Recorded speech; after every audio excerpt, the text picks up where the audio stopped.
They told you banks were the problem. So someone built money that doesn't need banks. No approval. No intermediaries. No government. And millions called it liberation. But here's what nobody warned you about. When you remove the guards, you also remove the rescue team. 2008 The financial system breaks in real time. Lehman Brothers collapses. Bear Stearns evaporates. AIG begs for mercy. Millions watch their savings disappear while executives walk away with bonuses.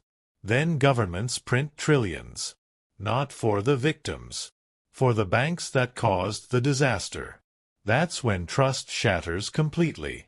Somewhere in that chaos, someone under a fake name publishes 9 pages. Money without masters. Currency that can't be printed, controlled, or seized. The supply is fixed forever. 21 million units. Not one more. Ever. January 2009. The first unit appears. Embedded in its code, Chancellor on brink of second bailout for banks. This wasn't innovation. This was warfare. When nothing becomes something. Early days, it's worthless. Programmers exchange it for fun. Then someone pays 10,000 units for 2 pizzas. Today those units are worth $600 million. By 2013, the world notices. Not the technology, the profit. Money floods in. Exchanges appear overnight. Platforms handling billions with zero oversight. Then the first catastrophe hits. Mt. Gox collapses. 850,000 units vanish. $500 million. Gone. And here's the twist. You can see exactly where they went. The blockchain shows every movement. Complete transparency. But transparent doesn't mean recoverable. You can watch your stolen money move. You just can't get it back. The price of control. Traditional banks frustrate everyone. They freeze accounts. They charge fees. But they also undo mistakes. Wrong account? They reverse it. Stolen card? You're protected. Bank fails? Insurance covers it. In this new system, none of that exists. Send to the wrong address? Permanent. Click a malicious link? Wallet empties instantly. Forget your password? Money locked forever. 2022 alone. $4 billion stolen. Not from sophisticated hacks. From regular people making small errors. Hardware wallets help. But they can't stop you from willingly sending money to criminals. Total control means total risk. 2021 El Salvador makes Bitcoin legal tender. Not an investment. Actual money. For taxes, groceries, everything. Free Bitcoin for every citizen. ATMs nationwide. A custom app. The president calls it freedom from financial colonialism. The world calls it reckless. For months, it feels revolutionary. Then Bitcoin's price crashes 60%. Government holdings lose half their value. Protests erupt. The app breaks. Most citizens never adopt it. They stick with dollars. The experiment revealed something brutal. Freedom without infrastructure is just abandonment. By 2024, the IMF forces changes. Bitcoin becomes optional. Today, only 8% use it regularly. The poor didn't need a revolution. They needed stability. Bitcoin didn't liberate them. It overwhelmed them. The invisible oligarchs. 1% of addresses hold half of all units. Whales.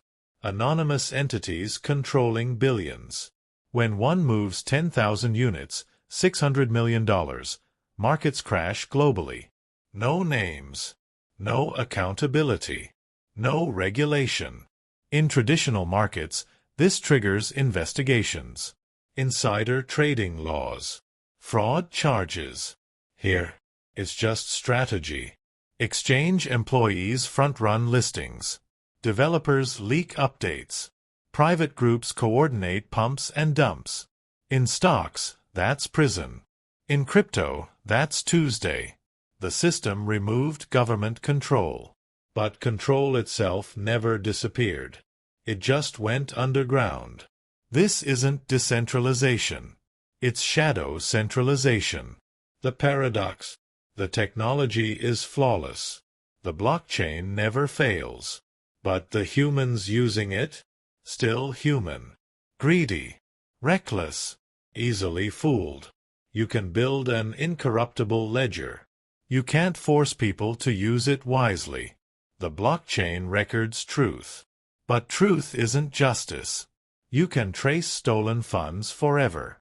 Watch them move between wallets. And still never recover them. Perfect transparency. Zero recourse. When power joins the party. 2025 A new American administration embraces crypto. Calls regulation socialism. Rolls back oversight. Launches government-backed tokens. Billions pour in. Politicians tweet laser eyes. But ask yourself, if this system threatened power, why is power now promoting it? Maybe they realized something. You don't need to control money when you can control the biggest wallets. You don't need banks when you can move billions invisibly. You don't need laws when you write the code. The difference nobody sees. Bitcoin was designed as digital gold. Scarce. Slow. Secure. Then came thousands of imitators. Faster transactions. Smart contracts. Metaverses. Most vanish within months. Some are scams from birth. And when they collapse, Bitcoin gets blamed. To most people, it's all the same. One big casino. But they're not the same. Bitcoin's network has run 15 years without failure. The blockchain itself has never been hacked. The rest? A carnival built around a fortress. The truth. Every flaw we hated in the old system reappeared in the new one. We despised powerful banks. Now we have anonymous whales. We rejected insider trading. Now we have early adopters with inside knowledge. We hated bailouts for the rich. But when exchanges fail, only the wealthy afford lawyers. The vocabulary changed. The hierarchy didn't. Bitcoin succeeded. It created stateless money. It broke the monopoly. But it revealed something we tried to ignore. Money and power cannot be separated. You can change the technology. You can rewrite the code. You can eliminate middlemen. But you can't eliminate human nature. The believers wanted freedom from banks. They got freedom from protection. They wanted escape from manipulation. They got a market where manipulation is legal. They wanted equality. They got a new elite with better tools. This isn't failure. This is the system working exactly as designed. Because Bitcoin was never about equality. It was about removing control. And when you remove control, power doesn't vanish. It simply relocates. From central banks to anonymous wallets. From elected officials to invisible holders. From regulated exchanges to encrypted channels. The regulators stepped aside. The oligarchs stepped in. Traditional banks closed their doors. Digital empires opened theirs. Freedom was the promise. Isolation became the reality. Protection was removed. Predators remained. Most people never signed up for this trade. They wanted security. They received total responsibility. They wanted fairness. They encountered permanence. They wanted revolution. They inherited risk. The system didn't fail humanity. Humanity failed to understand the system. Because in a world without rules, the ruthless don't lose power. They multiply it.